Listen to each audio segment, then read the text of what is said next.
नमस्कार दोस्तों। तो कैसे हैं आप सब।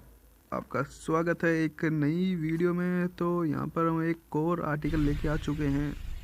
तो ये एक छोटी घटना है।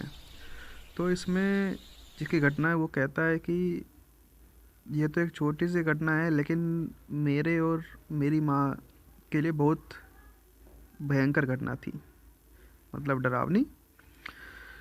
तो यह मई जून 2019 के आसपास की बात है, जब मेरे पिताजी बिजनेस के काम से बाहर गए हुए थे।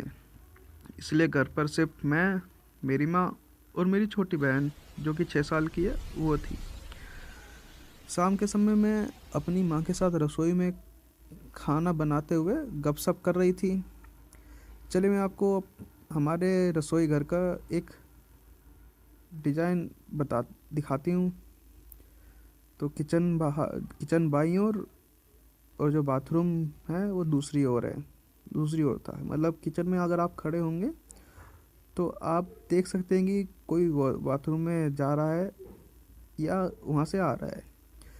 तो मेरी माँ दीवार की ओर मुंह करके खड़ी थी और मैं किचन स्टैंड पर झुककर खड़ी थी, लेकिन मेरी नज़र माँ की ओर थी। तभी मेरी छोटी बहन दौड़ती हुई आई और बाथरूम में जाकर दरवाज़ा जोर से खटखटाया। हमने सोचा कि वह जल्दी में होगी, इसलिए हमने उस पर ध्यान नहीं दिया। ऐसे ही कुछ मिनट गुजरे 10 मिनट, 15 मिनट, 25 मिनट गुजरने के बाद भी वह बाहर नहीं आई। तो मैंने माँ से पूछा कि उसे इतनी देर क्यों लग रही है, वह क्या कर रही है अंदर, अब तक बाहर क्यों नहीं आई। माँ ने मुझे जाकर देखने को कहा। तो मैंने वॉशरूम में देखा, लेकिन मुझे बड़ा आश्चर्य हुआ कि वहाँ कोई नहीं था, लाइट भी बंद थी। मैंने माँ को बताया तो उन्होंने कहा कि ऐसा हो ही नहीं सकता, जाओ अपनी बहन से पूछो। जब मैं उसके कमरे में गई तो वह गहरी नींद में सो रही थी। मैं हैरान और डरी हुई थी।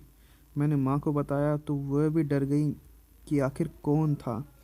जब मेरी बहन उठी तो हमने उससे पूछा कि क्या वह बाथरूम गई थी। तो उसने कहा कि जब उसके कमरे में अपना बाथरूम है तो वह कॉमन बाथरूम क्यों इस्तेमाल करेगी। यह मेरे और मेरी माँ के लिए बहुत ही डरावनी घटना थी। तो आज का ये आर्टिकल इतना ही था। तो बताइए आपको कैसा लगा, और अगर आपके पास भी कोई ऐसी कहानी है, छोटी हो या बड़ी, तो आप वो भी हमें बता सकते हैं।